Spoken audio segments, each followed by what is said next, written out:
Hello students, welcome to go to science. आज हम लोग क्लास 10th का बहुत ही important chapter metals and non metals एक ही शॉट में पूरा करने वाले हैं और आज ही के लेक्चर में पूरा चैप्टर आपका कंप्लीट हो जाएगा, जो कि इस साल के लिए यानी कि 2021 में जो पेपर 21 और 22 में जो पेपर होने वाले हैं, क्लास 10th का जो बोर्ड एग्जाम होने वाला है उसमें उसके लिए खास करके बहुत ज़्यादा इंपॉर्टेंट है, जो मैं आज बताऊंगा। आज ही मैं बताऊंगा आपको कि आपका जो ये टर्म 1 में जो सिलेबस आ रहा है, यानी कि जो पहला एग्जाम है आपका, इसमें एमसीक्यू टाइप क्वेश्चंस कैसे बन जाते हैं और एमसीक्यू के पॉइंट ऑफ व्यू से ही आज मैं आपको बहुत सारे क्वेश्चंस बताने वाला हूं, जिसमें जो ये पूछे जाते हैं आपके सीबीएसई या किसी भी बोर्ड के एग्जाम में। तो ये लेक्चर शुरू से आखिरी में, स्टार्टिंग से एंडिंग तक पूरा देखिएगा, बहुत ही मजा आने वाला है और बहुत ही छोटी छोटी बात, बहुत ही अच्छे इंपॉर्टेंट पॉइंट क्वेश्चंस आपके सामने रखेंगे, है ना। तो स्टार्ट करते हैं आज का वीडियो, यानी कि मेटल एंड नॉन मेटल। सबसे पहले दोस्तों मैं मेटल के कॉन्सेप्ट के बारे में आपको बताऊंगा कि what is the metal exactly and non metal क्या होता है। देखो, मेटल की बहुत सारी डेफिनेशंस मैं बताता भी रहता हूं बच्चों को और आप लोग भी पढ़ते हो कि मेटल की डेफिनेशन है कि सर वो सारे एलिमेंट्स जिस पर पॉजिटिव चार्ज होते हैं, और नॉन मेटल वो सारे एलिमेंट्स जिस पे नेगेटिव चार्ज जो बनाता है वो नॉन मेटल कहलाता है। दोस्तों मेटल की डेफिनेशन जो है उसको हम ऐसे कर सकते हैं, it is the electropositive elements, यानी कि वो सारे एलिमेंट जो इलेक्ट्रोपॉजिटिव हो, मतलब जो इलेक्ट्रॉन लूज करके पॉजिटिव चार्ज बनाए। ये एग्जैक्ट डेफिनेशन है कि those elements which loses electron and form positive ion are called metals. ठीक इसी तरह से नॉन मेटल के ऊपर ये डेफिनेशन बन जाती है कि दोज एलिमेंट्स व्हिच गेन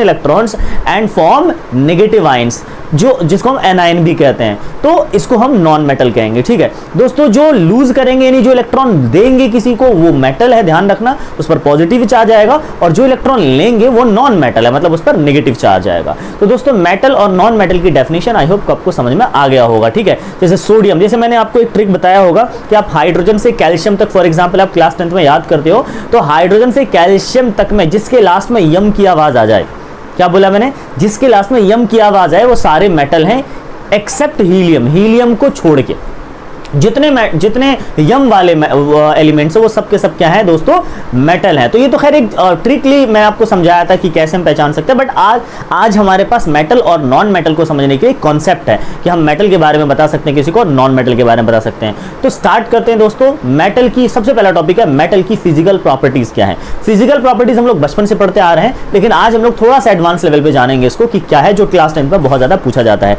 तो सबसे पहले हम बात करते हैं, सबसे पहले देखो लिखा हुआ बोर्ड पर ऐसे लिख रखा है हार्डनेस की बात करते हैं। Metals are generally hard. देखो मैं आपको एक स्टेटमेंट दे रहा हूं, metals are generally hard, all the metals are not hard. मैं देखो कई बार मान लो आपसे एमसीक्यू में पूछ लिया कि कौन सा स्टेटमेंट सही है, मेटल्स आर जनरली हार्ड या all the metals are hard, तो आपको आंसर लिखना है मेटल्स आर जनरली हार्ड। सारे मेटल हार्ड नहीं होते, तो कुछ मेटल है जो सॉफ्ट भी होते हैं, तो उन मेटल्स का ना, तो आपको मैं ये नहीं बताऊंगा कि मेटल सारे हार्ड होते हैं या मेटल्स आर जनरली हार्ड, मैं आपको एक्सेप्शन बताऊं, क्योंकि क्वेश्चन में ना दोस्तों एक्सेप्शन से ज्यादा क्वेश्चन होते हैं। मतलब मेटल्स तो हार्ड होते हैं, लेकिन कौन से मेटल जो हार्ड नहीं होते, यहां से क्वेश्चन आएगा पेपर में। तो मैं मैं इसके सामने सिर्फ एक्सेप्शन लिखने वाला हूं कि metals are generally hard, but exception कौन है, सोडियम एंड पोटेशियम। ये सोडियम और पोटेशियम एक ऐसे मेटल, दो ऐसे मेटल है जो सॉफ्ट होते हैं। सॉफ्ट मतलब इतने सॉफ्ट कि उसको नाइफ से कट किया सकता है, चाकू से काटा जा सकता है। तो sodium and potassium soft metal. Next हमारा solid. Metals are generally solid. Metals जो होते हैं दोस्तों वो सॉलिड होते हैं, लेकिन कुछ ऐसे मेटल है जो लिक्विड स्टेट में पाए जाते हैं, जिसका नाम है मरकरी। क्या नाम है इसका, मरकरी। ध्यान रखना, मरकरी एक ऐसा मेटल है जो लिक्विड स्टेट में पाया जाता है, ध्यान रखिएगा। ठीक है, यहां से क्वेश्चंस पेपर में पूछे जाते हैं। सोनोरस मतलब होता है कि मेटल्स को अगर पीटा जाए, उसको अगर हिट किया जाए, उसमें से साउंड प्रोड्यूस होगी। सोनोरस का मतलब है, sonorous is the property of metal, है ना, when it is beaten it produces sound. ठीक है, तो सोनोरस जो है वो जनरली सारे मेटल ही सोनोरस होते हैं। आप अंदाजा लगा सकते हैं, ऐसे क्वेश्चन नहीं पूछे जाते कि कौन सोनोरस नहीं है, बट मैं आपको बताता हूं सोडियम पोटेशियम मरकरी सब सोनोरस नहीं होते, सॉफ्ट होते हैं, that is why they are not sonorous. Next हमारा लस्ट्रस। ये यहां से क्या समझ में आपको कि साउंड प्रोड्यूस करता है। साउंड प्रोड्यूस करने की एबिलिटी मेटल के अंदर होती है। आपने देखा होगा मंदिर में या फिर स्कूल में आपको बेल मिलता है, वो मेटल का बना होता है। साइकिल की घंटी मेटल की बनी होती है, क्यों, क्योंकि वो सोनोरस होते हैं। पेपर में ये पूछा जा सकता है आपसे कि मंदिर में जो बेल्स होते हैं या फिर जो स्कूल्स में बेल्स होते हैं वो मेटल के क्यों होते हैं, बिकॉज दे आर सोनोरस। किस प्रॉपर्टी को शो कर रहा है, सोनोरस प्रॉपर्टी को शो कर रहा है। Next lustrous. लस्ट्रस मतलब कि बच्चों metals are generally shiny in nature, मतलब चमकदार होते हैं, चमकते हैं, इनका जो सरफेस होता है वो शाइनी होता है, इसलिए इसको लस्ट्रस कहा गया है। ठीक है, उसके बाद नेक्स्ट हमारा डक्टाइल। देखो डक्टाइल का मतलब है कि हम उसको वायर में ड्रॉ कर सकते हैं, वायर में ड्रॉ कर सकते हैं, वायर में खींच सकते हैं, मेटल की प्रॉपर्टी होती है। इसलिए हम लोग जो डक्टिलिटी प्रॉपर्टी है मेटल की, जिससे हम किसी मेटल को हम खींच के ड्रॉ कर सकते हैं, एक वायर बना सकते हैं।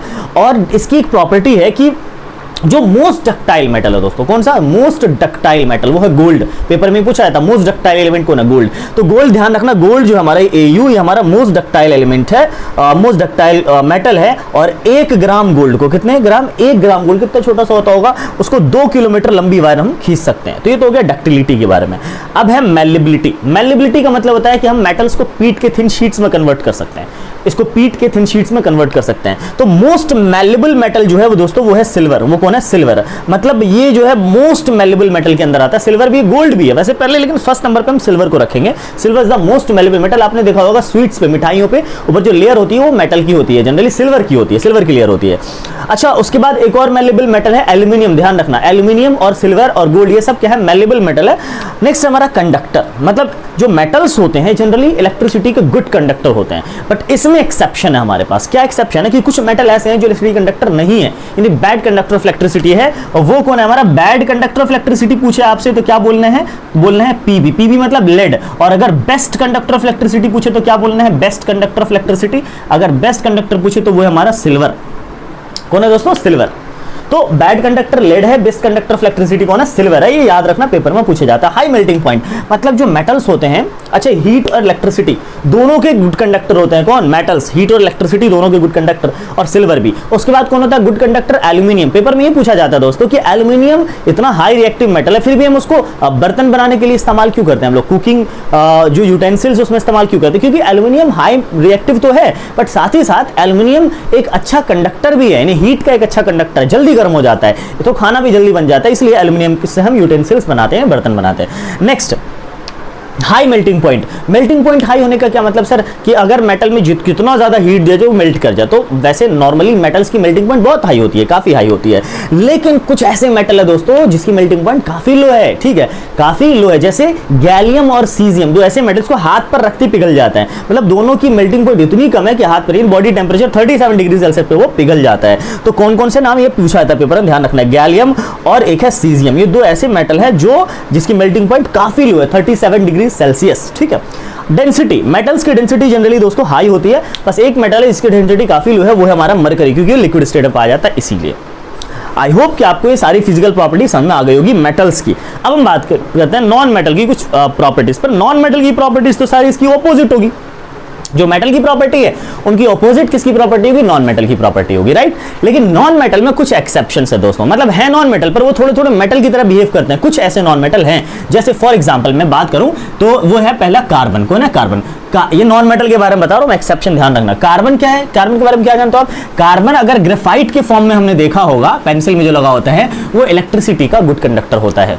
मतलब कार्बन एक नॉन मेटल है, ग्रेफाइट का बना, ग्रेफाइट के फॉर्म में वो इलेक्ट्रिसिटी का गुड कंडक्टर है, तो एक एक्सेप्शन हो गया। क्लियर ये चीज, ओके। अच्छा, वैसे तो नॉन मेटल्स, ज्यादातर नॉन मेटल्स जो है गैसियस स्टेट में होते हैं बच्चों, ठीक है, लेकिन एक ऐसा नॉन मेटल है जो लिक्विड स्टेट में होता है। तो मतलब लिक्विड नॉन मेटल पूछा जाता है कभी कभी, तो आप लिक्विड नॉन मेटल का नाम क्या लोगे, लिक्विड नॉन मेटल का क्या नाम लोगे, पेपर में पूछा जाता है, अक्सर पूछा गया है क्वेश्चन। तो आंसर है ब्रोमीन, BR इसका सिंबल होता है, ब्रोमीन याद रखना।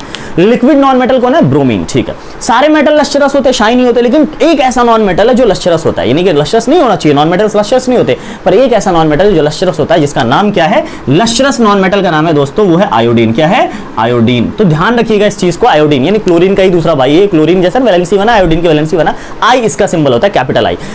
तो कहने का मतलब ये है कि ये 3 एक्सेप्शंस हो गए। एक और एक्सेप्शन सुन लो आप, वैसे तो सारे मेटल्स हार्ड होते हैं, पर एक नॉन मेटल है जो बहुत ज्यादा हार्ड होता है, हार्डेस्ट सब्सटेंस इन नेचर, शायद आपको समझ में आ गया होगा, वो है हमारा कौन, डायमंड। ये भी ग्रेफाइट का, वो कार्बन का एक फॉर्म होता है, जैसे कार्बन का एक फॉर्म है ग्रेफाइट, वैसे ही कार्बन का एक और फॉर्म है डायमंड। दुनिया का मतलब नेचर का सबसे हार्डेस्ट सब्सटेंस है, वैसे तो सिंथेटिकली बनाया गया है, इससे भी ज्यादा हार्डेस्ट सब्सटेंस, बट नेचर का सबसे हार्डेस्ट सब्सटेंस है डायमंड। मतलब इस तरह से हम लोग नॉन मेटल के कुछ एक्सेप्शंस को याद कर ले, जो कि पेपर में कई बार पूछा गया है, MCQ में खास करके। आई होप कि आपको physical properties of metal and non metal समझ में आ गया होगा। अब हम बात करते हैं मेटल्स की कुछ केमिकल प्रॉपर्टीज के बारे में, और जो मैंने जितने एक्सेप्शंस बताए इसको आप अच्छे से नोट डाउन कर लो, चाहो तो फटाफट जल्दी से, और इसको आप रिपीट कर करके नोट डाउन कर सकते हो जो मैं बोल रहा हूं। तो आप नोट्स बना लो, एक शॉर्ट नोट्स बनाओ जिससे आप बहुत ही आसानी के साथ बहुत कम टाइम में रिवीजन कर सकते हो। एंड आई होप कि इससे ज्यादा क्वेश्चंस पेपर में नहीं पूछे जाते, ठीक है ना, इससे ज्यादा हट के क्वेश्चन नहीं पूछे जाते। अभी मैं आपको बताने वाला हूं फिर next chemical properties of metal, मतलब उसमें हम सिर्फ रिएक्शंस देखेंगे और बहुत ही आसानी के साथ रिएक्शंस देखेंगे जो आपको हमेशा याद रहेगा, ठीक है। मैं आपको तरीका बता दूंगा रिएक्शन याद करने का। चलो ठीक है, मैं इसको इरेज कर देता हूं और स्टार्ट करते हैं हम लोग chemical properties of metals and non metals. Chemical properties of metals and non metal, पहले हम लोग मेटल की देखेंगे केमिकल प्रॉपर्टीज, ठीक है। चलो सबसे पहला हम फिजिकल हटा देते हैं, chemical properties of metal and non metal. सबसे फर्स्ट प्रॉपर्टी देखो दोस्तों, सारे मेटल जितने मेटल्स होते हैं ना, वो अगर ऑक्सीजन के साथ रिएक्शन करें, किसके साथ, ऑक्सीजन के साथ रिएक्शन करें, तो वो बनाते हैं मेटल ऑक्साइड। क्या बनाते हैं दोस्तों, मेटल ऑक्साइड। ध्यान रखिएगा इस चीज को। अच्छा एक मेटल उठा लो, कोई भी मेटल Na है फॉर एग्जांपल, Na प्लस में ऑक्सीजन के लिए क्या ले लो आप, O2। अब आप बताओ क्या बनेगा, Na और O में फॉर्मूला क्या बनना चाहिए, देखो केमिकल फॉर्मूला आपको याद होना चाहिए, 9th क्लास की चीजें नहीं आता, आप वैलेंसी दोनों की याद करो। वैलेंसी कैसे याद होगी ये भी मैं बता देता हूँ। एटॉमिक नंबर आप पहले याद करो, जो आप लोग 9th में करते थे, एटॉमिक नंबर याद होगा, कॉन्फिगरेशन लिखो। फॉर एग्जांपल सोडियम का एटॉमिक नंबर है 11, कॉन्फिगरेशन इसका होता है 281, ठीक है, कॉन्फिगरेशन इसे कहते हैं। पहले ऑर्बिट में 2 इलेक्ट्रॉन, उसके बाद 8, उसके बाद भी 8 आना चाहिए, पर बचते कितने, देखो 11 इलेक्ट्रॉन हमारे पास टोटल, तो 281, लास्ट में कितने बचेंगे 1, इसलिए इसकी वैलेंसी कितनी हो गई 1। तो आप इस तरह से वैलेंसी निकाल सकते हो। अगर 1 है लास्ट में तो वैलेंसी 1, 2 है तो वैलेंसी 2, 3 है तो वैलेंसी 3, 4 है तो वैलेंसी 4, 5 है तो वैलेंसी 8 में से 5 को माइनस करना पड़ेगा। 4 तक तो सही नॉर्मल है, लेकिन जैसे ही लास्ट में 5 मिले हमें तो 8 में से क्या करेंगे, 5 को माइनस कर देंगे, जो भी आएगा वो वैलेंसी। 6 है तो 8 में से 6 को माइनस करो, 8 में से माइनस करो, वो वैलेंसी होती है, ध्यान रखिएगा, ठीक है। और वैलेंसी से हम लोग फॉर्मूला बना सकते हैं, मैं एग्जांपल लेके दिखाया था। जैसे फॉर एग्जांपल Na है तो सोडियम की वैलेंसी है 1 और O है, O की वैलेंसी होती है 2, तो इसको क्रॉस करेंगे तो Na को कितना मिला 2 और O को कितना मिला 1, यानी कि Na2O, ये फॉर्मूला बन गया हमारा सोडियम ऑक्साइड का। देखा आपने वैलेंसी कैसे काम करता है, तो Na2O बनेगा यहाँ पर। दोस्तों ये हमारा रिएक्शन पहला वाला कंप्लीट हो चुका है। आप कोई सा भी मेटल अपने मर्जी से आप उठा सकते हो, कोई भी मेटल आप उठा लो, कोई भी मेटल आप ले लो, Mg+O2 ले लो, MgO आंसर आ जाएगा इसका, Mg+O2 ले लो, क्या आ जाएगा MgO, क्या आ जाएगा MgO, ठीक है। ये भी हमारा क्या है, metal plus oxygen, metal oxide है। सेकंड रिएक्शन हमारा दोस्तों कि अगर मेटल का रिएक्शन, ध्यान से देखना, अगर मेटल का रिएक्शन किसके साथ हो जाए, एसिड के साथ हो जाए, ये बहुत ही इंपॉर्टेंट क्वेश्चन, ये वाला रिएक्शन है। अगर मेटल में स्टार लगा देता हूं इस पर, ठीक है, अगर मेटल का रिएक्शन एसिड के साथ हो जाए तो क्या बनेगा, मान लो नहीं पता क्या बनेगा सर, देखो क्या बनता है। Na लिया हमने कोई मेटल अपने मर्जी से, देखो मैं आपको बताना चाह रहा हूं कि देखो प्रोडक्ट आप खुद से पता कर सकते हो क्या बनेगा। देखो Na मेटल लिया हमने, प्लस कोई भी एसिड ले लो आप, ये 3 एसिड याद रखना, HCl, HNO3 और H2SO4, ये एसिड याद रखिएगा प्लीज। ये 3 एसिड आपको कहीं पर भी काम आएगा, बहुत ज्यादा काम आता है सीरियसली। जिसमें से सबसे खतरनाक है, मतलब सबसे डेंजरस एसिड हमारा HCl, तीनों ही डेंजरस है, पर HCl सबसे ज्यादा डेंजरस है, फिर H2SO4 है, फिर HNO3 है। क्लियर है। HNO3 के बारे में थोड़ा सा मैं इंटरेस्टिंग जानकारी दूंगा अभी मैं, लेकिन आप सबसे पहले आसान वाला कोई सा भी एसिड उठा लो, HCl, तीनों एसिड याद रखना है। HCl ले लेते हैं, आसान है थोड़ा सा, इसमें ज्यादा फॉर्मूला का झंझट नहीं है। चलो तो Na किसके साथ जाएगा, Na क्या करेगा, H को हटा देगा, Na क्या करेगा, H को डिस्प्लेस कर देगा, Na और Cl, यानी क्या बना लेगा, NaCl के साथ आ जाएगा, और H जो है वो अकेला आएगा, तो H2 लिखते हैं हम हाइड्रोजन को हमेशा, H2, H नहीं लिखेंगे। अब आप बताओ क्या बना है, NaCl क्या है, NaCl क्या है, याद करो, NaCl है नमक, यानी कॉमन सॉल्ट है हमारा जो घर में खाते हैं हम लोग। NaCl का बहुत सारा नाम है पता है आपको, कॉमन, अब नोट डाउन करते चलना, जो इंपॉर्टेंट बात है नोट डाउन करते चलो, आप नोट्स बन जाएगा आपका। NaCl के बहुत सारे नाम है ना, common salt, table salt, rock salt, बहुत सारे नाम है। और इस NaCl ने रॉक सॉल्ट भी कहते हैं इसको। अगर पेपर में पूछा जाए रॉक सॉल्ट का कलर किस बात पे डिपेंड करता है, तो इस बात पे डिपेंड करता है कि उसके अंदर इंप्योरिटीज कितनी है, इस बात पे डिपेंड करता है NaCl का कलर क्या होगा। खैर वो एक अलग इन्फॉर्मेशन था, आप नोट डाउन कर लीजिएगा इस चीज को, ठीक है, पॉज करके। NaCl ये क्या है, NaCl सॉल्ट, तो सर सॉल्ट बना, और ये क्या, हाइड्रोजन गैस। देखो आपको प्रोडक्ट नहीं पता था, लेकिन अब जैसे आपने रिएक्शन लिखा आपको प्रोडक्ट पता चल गया आपको, ठीक है। तो कोई सा भी आप मेटल उठा लो, जैसे फॉर एग्जांपल हमने लिखा Mg ले लो, और कोई सा भी आप ले लो, इसमें से एसिड ले लो, H2SO4 ले लेते हैं, H2SO4 ले लेते हैं, ठीक है। तो क्या बन जाएगा, MgSO4 प्लस में H2। दोस्तों बहुत ही आसान सा रिएक्शन है, ध्यान रखिएगा इस चीज को। अब आप एक चीज ऑब्जर्व करो, मेटल का रिएक्शन एसिड के साथ होता है, कौन सी गैस निकलती है, हाइड्रोजन गैस। क्लियर है, क्वेश्चन पेपर पूछा था, when metal react with acid, which gas is liberated, hydrogen gas. Hydrogen gas की क्या पहचान है, नोट डाउन करते चलना, बता रहा हूं मैं। हाइड्रोजन गैस की क्या पहचान है? हाइड्रोजन गैस की पहचान है कि ये पॉप साउंड देता है with burning candle. It give pop sound with, it produce pop sound with burning candle, पहली पहचान। हाइड्रोजन गैस की दूसरी पहचान क्या है? हाइड्रोजन गैस कलरलेस और ओडरलेस होता है। कलरलेस मतलब कोई इसका कलर नहीं होता, ओडरलेस मतलब इसका कोई स्मेल नहीं होता। ध्यान रखिएगा इस चीज को, ठीक है। चलो अब यहां से, या फिर आप कोई ऐसे बोलेगा कि बताओ मेटल एसिड के साथ रिएक्शन करता है तो कौन सा गैस देता है? Hydrogen gas. या आपको घुमा के पूछेगा when zinc is added to the hydrochloric acid then which gas is liberated? घुमा दिया आपको, उसने एग्जांपल दे दिया, ठीक है। बात वही कह रहा है कि जब एसिड मेटल के साथ रिएक्शन करेगा तो क्या होगा? एसिड HCl बोल दिया इसने, हाइड्रोक्लोरिक एसिड, और Zn जिंक ले लिया इसने, तो Zn का रिएक्शन HCl के साथ करवा दो आप कहीं पर, ZnCl2 प्लस H2 बन जाएगा, और इस तरह से तब भी हाइड्रोजन गैस ही होगा। क्लियर है चीज? ओके। लेकिन ध्यान रखना एक चीज, फॉर एग्जाम्पल अगर मैंने लिखा, देखो acid metal plus acid hydrogen gas, ध्यान रखना, बार बार इस चीज को पॉइंट आउट कर रहा हूं मैं। एक इंपॉर्टेंट रिएक्शन लिख रहा हूं, स्टार डाल दिया हमने, इसी का रिएक्शन है। अगर मैं यहां पर लिख दूं दोस्तों Ca प्लस HNO3, देखो मैंने क्या लिखा है, Ca प्लस HNO3, मैंने HNO3 पे थोड़ा सा स्टार लगाया क्योंकि ये रिएक्शन थोड़ा सा आपको टफ लगेगा। मेटल टफ क्या मतलब? अलग है, हट किया बिल्कुल। Ca और HNO3, आप ही बताओ क्या बनेगा? Ca क्या करेगा? H को रिप्लेस करेगा, क्योंकि देखो मेटल का नेचर होता है, वो किसको रिप्लेस कर देता है? हाइड्रोजन को रिप्लेस कर देता है। सारे मेटल नहीं, कॉपर और मरकरी को छोड़ के सारे मेटल हाइड्रोजन को रिप्लेस कर देता है। तो कैल्शियम है, हाइड्रोजन को ऐसा हटा देगा, किसके साथ आ जाएगा? NO3 के साथ। तो दोस्तों ये क्या बन जाएगा? CaNO3 का होल ट्वाइस प्लस। अब आप बताओ क्या बनेगा? प्लस के बाद में क्या लिखो? सबके दिमाग में चल रहा होगा सर हाइड्रोजन गैस लिखो, आपने बताया है सर मेटल प्लस में एसिड, सॉल्ट प्लस में हाइड्रोजन गैस लिखो, पर गलत हो जाएगा। ध्यान रखिएगा, कभी भी जब कोई मेटल HNO3 मतलब नाइट्रिक एसिड के साथ अगर रिएक्शन करता है, HNO3 मतलब नाइट्रिक एसिड के साथ रिएक्शन करता है, तो ध्यान रखिएगा हाइड्रोजन गैस नहीं देता, वो कौन सी गैस देता है? कोई गैस नहीं देता, वो वाटर देता है। वो क्या देता है दोस्तों? वाटर देता है। तो कभी भी कोई भी एसिड हो, मतलब कोई भी मेटल हो, अगर वो HNO3 के साथ रिएक्शन कर रहा है तो वो क्या देता है? हाइड्रोजन गैस नहीं देता, वाटर देता है। ध्यान रखिएगा, तो क्या देगा? वाटर देगा। क्या देगा? वाटर देगा। ध्यान रखिएगा, कोई भी मेटल, तो आप इसको लिख सकते हो कि generally metals react with nitric acid, then it does not produce hydrogen gas, it produce water. आगे लिखो एक्सेप्ट टू मेटल, दो मेटल को छोड़ के, मतलब दो ऐसे मेटल जो अपना जिद पे अड़े, मैं तो भाई हाइड्रोजन ही दूंगा, सारे मेटल दे दे वाटर किसके साथ? HNO3 का। तो ये पेपर में पूछा जाता है, ऐसे दो मेटल के नाम बताओ जो HNO3 के साथ रिएक्शन करने के बाद भी वो वाटर ना दे, वो हाइड्रोजन ही गैस दे। ऐसे दो मेटल कौन से हैं दोस्तों? एक तो मैग्नीशियम है और एक है मैंगनीज। मैंगनीज का जो सिंबल होता है दोस्तों वो होता है Mn, और मैग्नीशियम का तो पता ही आपको Mg। तो Mn और Mg दो ऐसे मेटल है, जैसे मान लो फॉर एग्जांपल अगर मैं यहाँ पे Mg प्लस में HNO3 लिखूं, HNO3, तो आपको समझ में आ गया होगा प्रोडक्ट क्या बनने वाला है। क्या बनने वाला है? MgNO3 का होल ट्वाइस, MgNO3 का होल ट्वाइस। क्या बनने वाला आगे बताना, क्या बनने वाला आगे? MgNO3 का होल ट्वाइस H2 बनेगा। ध्यान रखना, यहाँ पर वाटर बनने का नहीं, क्योंकि Mg और Mn दो ऐसे मेटल है जो नाइट्रिक एसिड के साथ भी हाइड्रोजन ही गैस देगा, वाटर नहीं देगा। क्लियर है आपको? आई होप कि इन दोनों रिएक्शन में जो इन्फॉर्मेशंस छुपे थे वो आपको पता चल गया होगा, आपने नोट डाउन भी कर लिया होगा, नहीं किया तो पॉज करके नोट डाउन कर लो, बैक करके नोट डाउन कर लो, ताकि आपको आसानी से समझ में आ जाए और पेपर में इससे रिलेटेड कोई भी क्वेश्चंस ना छूटे। ठीक है, चलिए तो आप एक बार देख लो, एक बार जरा metal oxygen plus metal oxide. अच्छा एक क्वेश्चन पूछा जाता है कि मैग्नीशियम को जब बर्न करते हैं ऑक्सीजन में, कभी बर्न करते हैं, हीट करते लिखा हो ना, तो प्लस में O2 लिख दो, चाहे ऑक्सीजन लिखा हो ना लिखा हो। अगर लिखा हो magnesium is burned in oxygen, या कोई भी metal burned in oxygen, burned in air, या इज हीटेड, तो प्लस में O2 लिख ही दो आप, Mg प्लस O2। अच्छा, मैग्नीशियम को बर्न करने से पहले उसको मैग्नीशियम रिबन को हम साफ करते हैं। क्यों साफ करते हैं, क्यों क्लीन करते हैं? क्योंकि जब देखो मान लो मैग्नीशियम रिबन है, इसको हमें बर्न करना है, पर इसको पहले क्लीन कर लेंगे। क्यों पता है? क्योंकि इसके ऊपर मैग्नीशियम हाई रिएक्टिव मेटल है, इसके ऊपर मैग्नीशियम ऑक्साइड की लेयर चढ़ जाती है। ऑक्सीजन तो चारों तरफ है कांटेक्ट में, तो इसमें मैग्नीशियम क्या करता है, धीरे धीरे ऑक्सीजन से रिएक्ट करता रहता है, इसके ऊपर एक लेयर चढ़ दी जाती है, इसको बोलते हैं मैग्नीशियम ऑक्साइड। अगर उसको हम नहीं हटाएंगे तो जलेगा नहीं है ढंग से।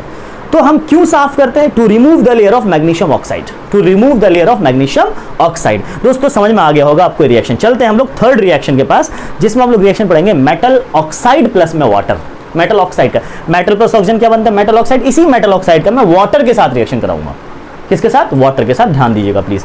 तो मेटल ऑक्साइड का किसके साथ थर्ड रिएक्शन है? वाटर के साथ। पहला मेटल ऑक्सीजन पढ़ा, फिर मेटल एसिड पढ़ा, मेटल ऑक्साइड का वाटर के साथ। यानी थर्ड रिएक्शन हमारा जो, ये भी इंपॉर्टेंट रिएक्शन अपने आप में। थर्ड रिएक्शन क्या है? मेटल ऑक्साइड प्लस में वाटर। चलो देखते हैं। आई होप कि आपको समझ में आ रहा होगा चीज़ें समझ में आती है, क्योंकि देखो जब हम बहुत बेसिक तरीके से चलते हैं ना तो समझ में आती है चीज़ें, और मैं बहुत ही बेसिक से आपको पढ़ा रहा हूँ, ठीक है। थर्ड जो रिएक्शन हमारा वो है मेटल ऑक्साइड प्लस में वाटर, मेटल ऑक्साइड प्लस में वाटर। क्लियर है? देखना आप याद करोगे, एक भी क्वेश्चन नहीं छूटेगा आपका, एक चीज में क्लियर कर रहा हूं, ध्यान रखना इस चीज को, ठीक है। मेटल ऑक्साइड प्लस में वाटर, पता है क्या बनता है आपको? Metal hydroxide. मेटल, बहुत लोगों के दिमाग में आ रहा है सर अब क्या बनेगा, प्लस में क्या आएगा? कुछ नहीं आएगा प्लस में, कुछ नहीं, आसान रिएक्शन है।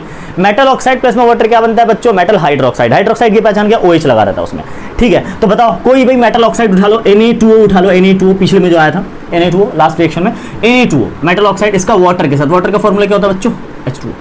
वाटर का फॉर्मूला क्या होता है? H2O, ठीक है। एरो, बताओ क्या बनेगा? मेटल Na है, हाइड्रोक्साइड OH होता है, तो Na और OH के बीच में फॉर्मूला जो बनता है दोस्तों वो होता है NaOH। अब तुम सर कैसे बन गया, आप कैसे पता चल जाता है आपको ये फॉर्मूला है? इसको देखो वैसे बैलेंस करना पड़ेगा, ध्यान रखना है इस चीज को, ठीक है। तो Na और Na एक मेटल, इसकी वैलेंसी 1 है, OH एक पॉलीएटमिक आयन जिसकी वैलेंसी भी 1 है, तो OH अपनी वैलेंसी इसको देगा, ये अपनी एक वैलेंसी इसको देगा, एक एक ट्रांसफर करेगा, कोई फर्क नहीं पड़ेगा, NaOH का फॉर्मूला बन जाएगा।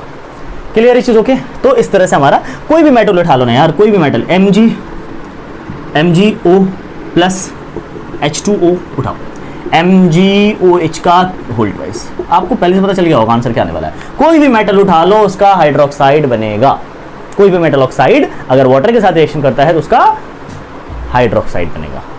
आई होप कि आपको क्लियर है। एक सबसे फेमस एग्जांपल उठाता हूं मैं, कैल्शियम ऑक्साइड, जो कि किस नाम से जाना जाता है बच्चों? क्विक लाइम के नाम से जाना जाता है, quick lime, quick lime, calcium oxide का इस्तेमाल व्हाइट वॉशिंग में किया जाता है, व्हाइट वॉशिंग, चूना बोलते हैं हिंदी में इसको हम लोग, पुट्टी जो कट्टे में आता है, जो व्हाइट पाउडर होता है, हम उसको पानी में घोल के फिर जो है पुताई करते हैं, मतलब हम लोग व्हाइट वॉशिंग करते हैं। तो CO क्विक लाइम है, कैल्शियम ऑक्साइड है, मेटल ऑक्साइड है, ये जाहिर बात है मेटल ऑक्साइड ही है, ठीक है। इसका रिएक्शन किसके साथ करवाया? वाटर के साथ। जब हम पानी मिलाते हैं इसमें बच्चों, अगर हम वो पाउडर लाए दुकान से खरीद के, शॉप से, और हमने उसको किसी बर्तन में डाला और उसमें हमने पानी मिलाया, कोई भी पानी मिलाओ, ठंडा पानी, गर्म पानी, चिल वाटर, कोई भी पानी मिलाओ, जैसे ही पानी मिलाओगा थोड़ी देर बाद देखना बर्तन बहुत गर्म हो जाता है, मतलब ये एक तरह का एक्सोथर्मिक रिएक्शन है, मतलब इसमें से हीट निकलती है। खैर वो एक अलग चीज थी, पर बनेगा क्या? देखो मेटल ऑक्साइड प्लस में वाटर क्या बनने वाला है? Metal hydroxide. मतलब Ca का हाइड्रोक्साइड फॉर्मूला क्या होता है? CaOH का होल ट्वाइस। होल ट्वाइस क्यों लग रहा है? पता है कि किसकी वैलेंसी 2 है और OH की वैलेंसी 1 है, तो इसको मिला तो 1 मिलने से कोई फर्क नहीं पड़ता, दो इस दोनों को मिलेगा 2, इसलिए ब्रैकेट लगा के 2 लगाते हैं हम लोग। आई होप कि रिएक्शन आपको क्लियर हो गया होगा। अब रिएक्शन नंबर 4 पे चलते हैं हम लोग। रिएक्शन नंबर 4, ये क्विक लाइम है। पता है इसका कॉमन नेम क्या है? इसका कॉमन नेम भी पूछा था पेपर में। इसका कॉमन है स्लैग्ड लाइम, स्लैग्ड लाइम, या इसका दूसरा नाम है लाइम वाटर। क्या नाम है इसका दूसरा नाम? Lime water. बच्चों पेपर में बहुत बार पूछा गया ये क्वेश्चन, आप लिख लो, इसको नोट डाउन कर लो, लाइम वाटर या स्लैग लाइम, लाइम वाटर या स्लैग लाइम। अब चलते हैं हम लोग नेक्स्ट रिएक्शन पे। किस पे? नेक्स्ट रिएक्शन पे। अच्छा, ये कैल्शियम हाइड्रोक्साइड का जो कलर होता है ना, व्हाइट होता है, ये भी कई बार पेपर में पूछा गया, कलर व्हाइट होता है। नेक्स्ट रिएक्शन हमारा रिएक्शन नंबर 4, रिएक्शन नंबर 4। इस बार मेटल का किसके साथ करवाएंगे? वाटर के साथ। इस बार मेटल ऑक्साइड का वाटर देख लिया आपने, अब सिर्फ मेटल का सिर्फ वाटर के साथ करवाने वाले हैं। मेटल का सिर्फ ओनली मेटल का किसके साथ? वाटर के साथ। ये बड़ा इंटरेस्टिंग रिएक्शन होगा। किसके साथ? वाटर के साथ। किसके साथ? वाटर के साथ। देखो जब मेटल का वाटर के साथ करवाते हैं बच्चों, मेटल क्या बनता है? सबके दिमाग में आ रहा होगा, सर पता नहीं क्या बनने वाला है, मेटल ऑक्साइड या मेटल का हाइड्रोक्साइड। अब ये क्या चक्कर है सर? ये क्या चक्कर है सर? मेटल ऑक्साइड या फिर मेटल हाइड्रोक्साइड, और एक चीज बनेगा ही बनेगा, ध्यान रखना, वो हाइड्रोजन। इसमें एक और चीज बनता है, हाइड्रोजन गैस। मतलब आज के बाद याद रखना, जब मेटल रिएक्शन करता है किससे? वाटर के साथ, तो क्या बनता है? हाइड्रोजन गैस तो बनेगा ही बनेगा। अब इसमें एक रिएक्शन उठाते हैं हम लोग, एक एग्जाम्पल देखते हैं। देखो मेटल, कोई सा मेटल लो, Na हमने ले लिया, Na प्लस में हमने क्या लिया? Water, H2O।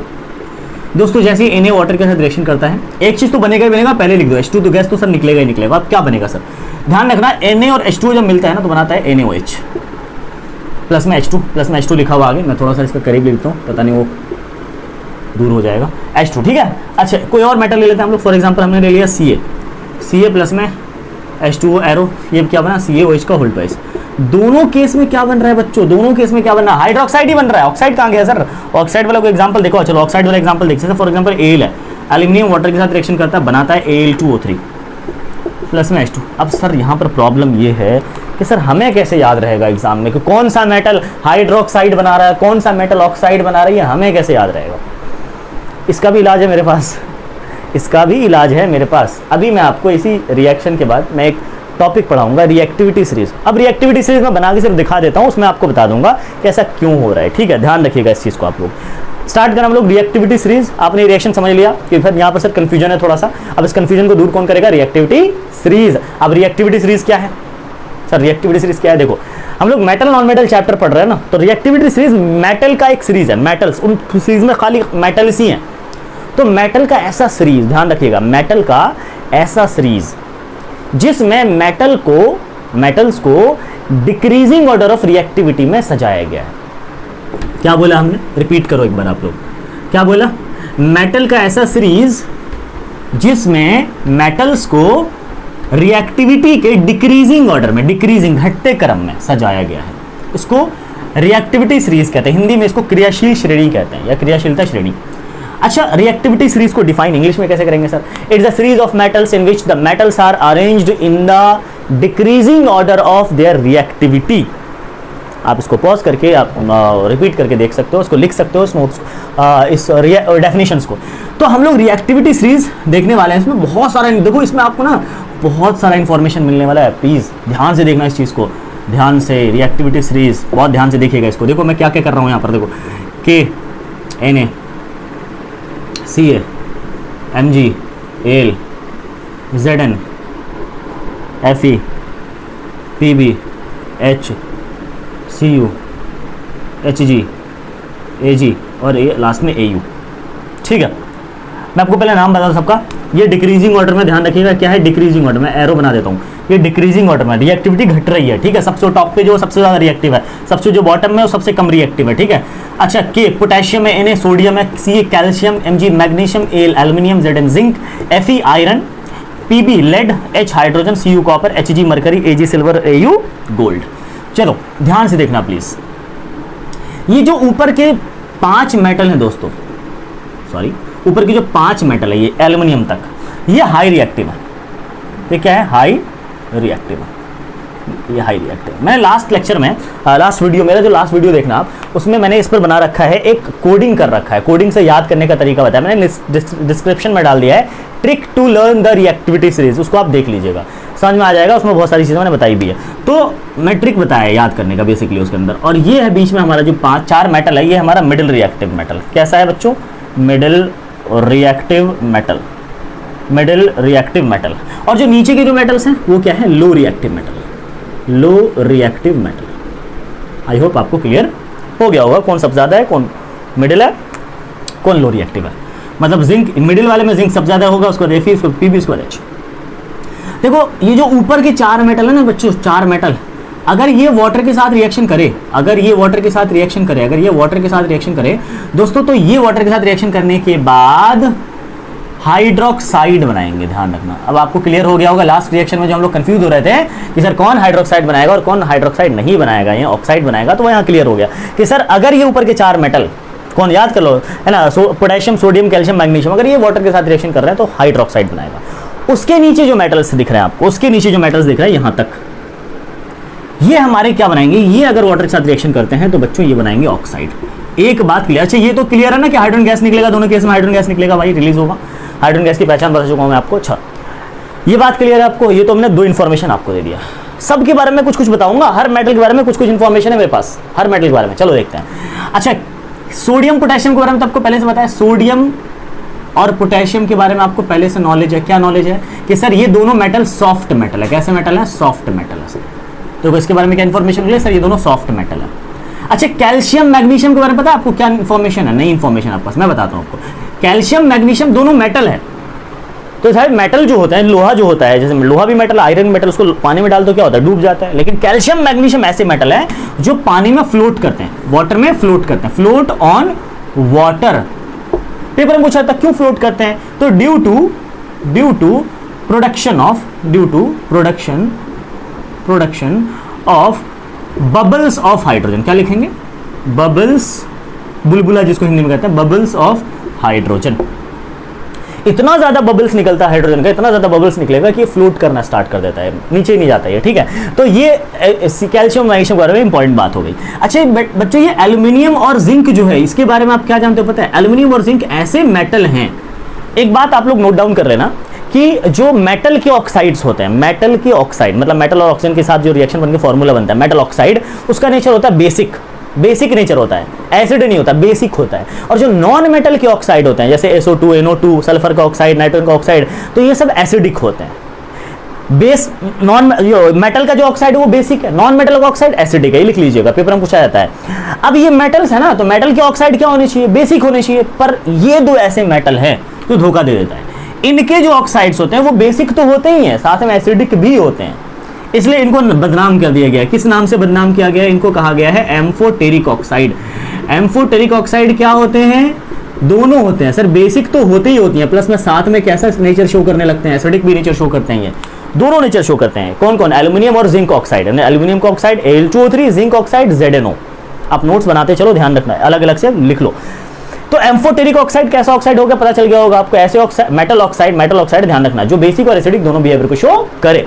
चलो अब है हमारा Fe। पता है Fe के बारे में आपको एक बात पता है, Fe जो है आयरन, ये वाटर के साथ रिएक्शन करते ही नहीं है, ये वाटर के साथ रिएक्शन करते ही नहीं, ये सिर्फ और सिर्फ स्टीम के साथ रिएक्शन करते हैं। मतलब वाटर का एक फॉर्म है स्टीम, स्टीम के साथ रिएक्शन करते हैं। किसके साथ रिएक्शन करते हैं, react only with steam, only with steam. Steam मतलब H2O लिखा रहेगा, देखो वैसे रिएक्शन में तो H2O लिखा रहेगा, पर ये स्टीम है। पहचानेंगे कैसे, क्योंकि H2O के ब्रैकेट में देखना लिखा रहेगा G, यानी gas.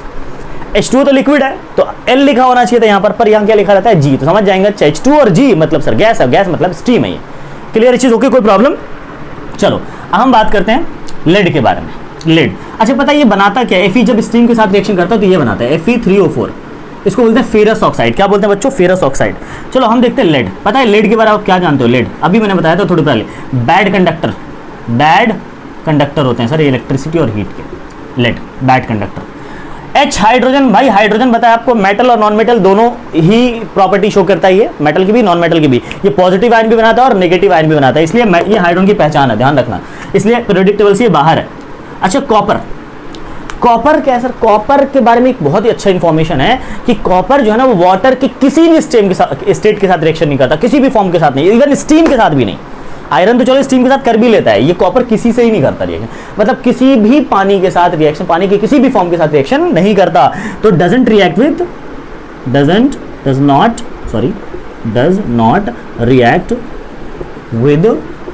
Any form of water, does not react with any form of water. अच्छा Cu, तो इसलिए पेपर में पूछा था कि कॉपर का ही हॉट वाटर टैंक क्यों बनाते हैं हम लोग, हॉट वाटर टैंक कॉपर का इसलिए बनाते हैं क्योंकि वो किसी भी पानी के साथ रिएक्शन नहीं करता। नेक्स्ट हमारा Hg के बारे में, मरकरी के बारे में क्या जानते हो, मरकरी एक लिक्विड मेटल है। क्या है बच्चों, लिक्विड मेटल है। देखो मैं बहुत ही अच्छे से इंफॉर्मेशन में पूरा एकदम देखना, एकदम बहुत ही आपका सॉलिड नॉलेज है आपके लिए, ध्यान रखना इस चीज को। लिक्विड मेटल है Ag क्या हमारा और Au, इन दोनों के बारे में इंफॉर्मेशन देता हूँ। ये हमारा फ्री स्टेट में पाया जाने वाला मेटल है। पेपर में पूछा जाता है कौन से दो मेटल जो फ्री स्टेट में पाया जाता है, कौन से दो मेटल जो फ्री स्टेट में पाया जाता है, आंसर होगा Ag एंड Au। बहुत ही लेस रिएक्टिव होते हैं और जिसकी वजह से Ag और Au के जो है ज्वेलरी बनाया जाता है, ध्यान रखना, Ag और Au के ज्वेलरी बनाए जाते हैं।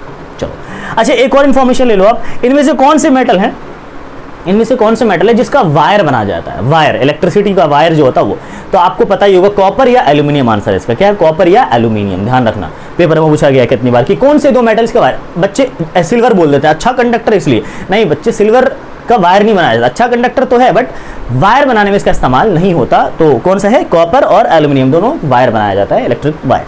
अच्छा एक और चीज मैं बताने वाला था आपको, एल्यूमिनियम। इसमें से कह रहेगा कौन सा मेटल है जो बॉइलिंग वाटर के साथ रिएक्शन करता है, मतलब नॉर्मल वाटर से रिएक्शन नहीं कर सकता, बॉइलिंग वाटर, तो आंसर होगा इसका एल्यूमिनियम। ध्यान रखना एल्यूमिनियम बॉइलिंग वाटर के साथ रिएक्शन कर लेता है। तो ये सारे इसके इन्फॉर्मेशन है। आई होप कि आपको ये सारा जो इन्फॉर्मेशन, आपको एकदम मलाई वाला इन्फॉर्मेशन है, आपको समझ में आ गया होगा और यहाँ से क्वेश्चंस बहुत ज़्यादा आएंगे और एग्जाम में आपको खुद पता चल जाएगा कि सर ने जो हमें पढ़ाया था क्या वो समझ में मतलब आपको यूज़ हो रहा है कि नहीं आ रहा, काम आ रहा है कि नहीं आ रहा। आपको best marks, best of the best marks लाने में आपको बहुत ज़्यादा हेल्प करेगा ये। नेक्स्ट जो टॉपिक हमारा वो है मेटल का नॉन मेटल के साथ रिएक्शन, यानी कि आयनिक कंपाउंड बनाने वाला। अब आयनिक कंपाउंड क्या होता है दोस्तों, आयनिक कंपाउंड वो कंपाउंड होता है जो मेटल और नॉन मेटल से मिलकर बने होते हैं। बहुत ही आसान सा टॉपिक है, जो मेटल और नॉन मेटल से मिलकर बने होते हैं। कैसे बनेगा मेटल, तो मेटल अपना इलेक्ट्रॉन देगा, मतलब अपना इलेक्ट्रॉन लूज करेगा। शुरू में ही मैंने बता दिया था स्टार्टिंग में कि मेटल इलेक्ट्रॉन्स लूज करते हैं और वो किसको देंगे, नॉन मेटल को देंगे, क्योंकि नॉन मेटल इलेक्ट्रॉन गेन करते हैं। तो जब ये दोनों आपस में जुड़ जाएंगे तो जो कंपाउंड तैयार होगा that compound is called ionic compound. Compound. तो आप लोग अब तक कितने आयनिक कंपाउंड के बारे में जानते हो? NaCl एक आयनिक कंपाउंड है, Na2 आयनिक कंपाउंड है, जो मेटल और नॉन मेटल से मिलकर बने हो वो सब क्या कहलाएगा? आयनिक कंपाउंड कहलाएगा। तो चलो इसको आप नोट डाउन कर लिए, स्क्रीनशॉट लो, बहुत ही इंपॉर्टेंट जो ये नॉलेज है जिसको आप लोग बहुत काम आने वाला है ये नॉलेज आपको, ठीक है। नेक्स्ट हमारा आयनिक कंपाउंड्स, ठीक है, यानी मेटल का रिएक्शन किसके साथ? नॉन मेटल के साथ। मेटल का रिएक्शन नॉन मेटल के साथ आयनिक कंपाउंड बनेगा। और आयनिक कंपाउंड में जो बॉन्ड होते हैं, मतलब जो फोर्स होता है दोनों मेटल और नॉन मेटल के बीच, उस फोर्स का नाम होता है आयनिक बॉन्ड। क्या होता है? Ionic bond. चलो, तो मेटल का रिएक्शन नॉन मेटल के साथ, नॉन मेटल के साथ, यानी रिएक्शन है, सॉरी ये रिएक्शन ऑफ, ठीक है, मेटल एंड नॉन मेटल, क्या होगा? आयनिक कंपाउंड बनेगा, आयोनिक कंपाउंड। डेफिनेशन लिख लो आप लोग, अगर चाहो तो मैं बोल देता हूं। आयनिक कंपाउंड की डेफिनेशन है the compound form by transfer of electron from metal to non metal. ये आयनिक कंपाउंड की डेफिनेशन। क्लियर है? जो मेटल और नॉन मेटल से मिलकर बने हो, और जो डेफिनेशन मैंने बताया आपको। कैसे? फॉर एग्जांपल मुझे बनाना है NaCl का फॉर्मेशन करना है, मैं आपको दो कंपाउंड बना के दिखाता हूँ। NaCl का फॉर्मेशन करना है, तो दोस्तों NaCl का फॉर्मेशन करने के लिए सबसे पहला स्टेप है कि आप Na का इलेक्ट्रॉन डॉट स्ट्रक्चर लिखो। Na का इलेक्ट्रॉन डॉट स्ट्रक्चर मतलब Na के लास्ट ऑर्बिट में जो इलेक्ट्रॉन है आप उसको लिखो। तो लास्ट ऑर्बिट में जो इलेक्ट्रॉन Na का वो है 1 इलेक्ट्रॉन, तो एक डॉट लगा दो। Na का एटॉमिक नंबर कितना है? सोडियम का 1 है, 281 इसकी इसका कॉन्फ़िगरेशन है। लास्ट में कितने इलेक्ट्रॉन है? 1, तो जितने इलेक्ट्रॉन होते उतने डॉट बना दो। अच्छा Cl है, Cl को यहाँ बनाओ, इसका इलेक्ट्रॉन डॉट स्ट्रक्चर लिखो Cl। क्लोरीन का एटॉमिक नंबर है 17, 287 इसका कॉन्फ़िगरेशन है दोस्तों। लास्ट में कितने इलेक्ट्रॉन है? 7, तो इसके लास्ट में भी 7 डॉट बना दो। पर यहाँ डॉट यूज मत करो, क्योंकि डॉट ये भी डॉट कंफ्यूजन हो जाएगा। तो यहाँ पर क्रॉस स्टार कुछ भी बना लो, मैं क्रॉस बना देता हूँ। कितने क्रॉस? 7 क्रॉस। अब यहाँ दिख रहा है सर इसके पास एक की कमी, क्योंकि हर मेटल चाहता है या हर एलिमेंट चाहता है मैं लास्ट में 8 इलेक्ट्रॉन्स हो। ये इसके पास एक की कमी, अगर एक आ जाए तो 8 इलेक्ट्रॉन मिल जाएगा इसको। इसके पास एक की ज्यादती है, एक ज्यादा एक्स्ट्रा इसके पास, एक दे देगा तो 8 इलेक्ट्रॉन आ जाएगा। तो ये अपना एक इलेक्ट्रॉन इसको दे देता है। अब इसके साथ हुआ क्या वो नीचे लिखो। पहला स्टेप तो ये हो गया। दूसरा स्टेप, Na ने क्या क्या अपना एक इलेक्ट्रॉन दे दिया, किसी को दे दिया, Cl को दे दिया।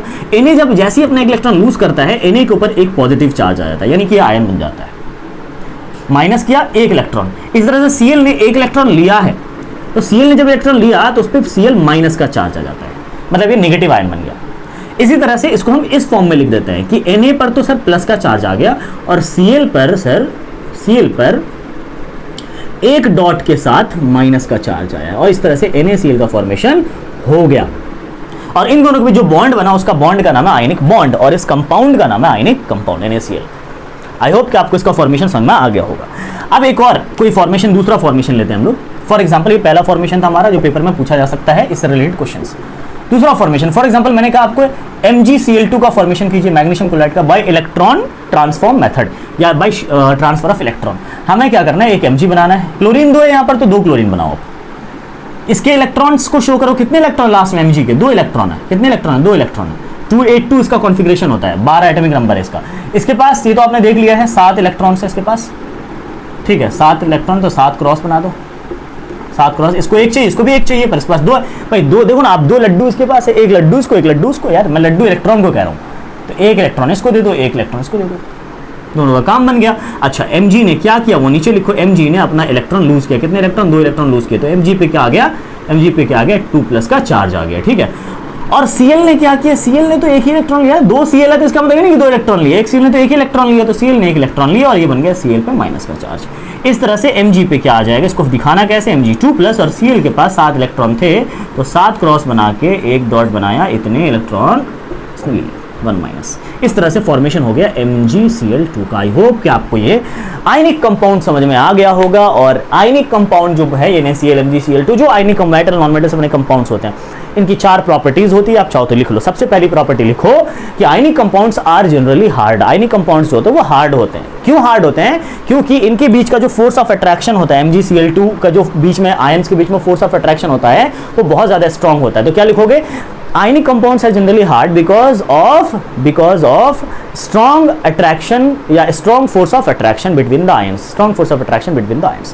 Second property लिखो इसकी। Second property है ionic compounds are solid. Ionic compounds जो होते हैं वो solid होते हैं, clear, और hard होता है। तो इसका भी रीजन वही है कि due to strong force of attraction between the ions.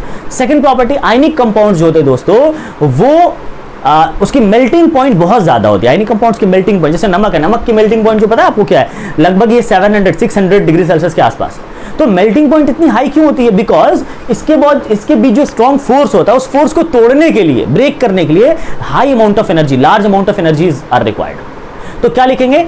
The ionic compounds have high melting point due to large energy requirement to break the bond, due to large energy requirement to break the bond. Bond को तोड़ने के लिए large energy की जरूरत होती है. तीसरा, third property, ionic compounds are soluble in water. भाई नमक पानी में नहीं घुलता क्या? घुल जाता है. इसलिए ionic compounds are soluble in water. इसके पीछे रीजन नहीं देना. Ionic compounds are soluble in water. Paper में पूछा जाता है किसमें सॉल्युबल नहीं होगा, तो आंसर होगा ionic compounds are not soluble in kerosene and petrol. Kerosene और पेट्रोल में घुलते नहीं है नमक, ध्यान रखना. यानी कोई भी आयनिक कंपाउंड नहीं घुलेंगे. क्लियर है? ओके, आगे बढ़ते हैं. Fourth property, ionic compounds are conductor of electricity, good conductor of electricity, but only in liquid state, not in solid state. अगर ये सॉलिड नमक का ढेर रखा हुआ है, क्या उससे करंट पास हो जाएगा? तो सॉलिड स्टेट में अभी अगर उसको पानी में घोल दो, आप करंट पास करो, आराम से पास हो जाएगा. मतलब ionic compounds are conductor of electricity but only in liquid state. क्यों? क्योंकि लिक्विड स्टेट में ions are free to move, because ions are free to move. Ions जो होते हैं उसको फ्री होते हैं मूव करने के लिए.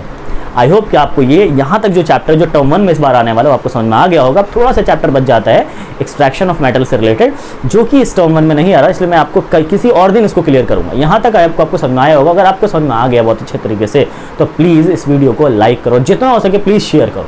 और अगर हमारे चैनल पर आप नए हो तो सब्सक्राइब करना मत भूलना और बेल आइकन जरूर प्रेस कर देना. सब्सक्राइब करने का कोई चार्ज नहीं लगता, आप फ्री ऑफ कॉस्ट सब्सक्राइब कर सकते हो हमारे चैनल को और हमारे टीम का हिस्सा, यानी हमारे फैमिली का हिस्सा बन सकते हो. Thank you so much. मिलते हैं अगली वीडियो में. Thank you so much. Best of luck for your exam.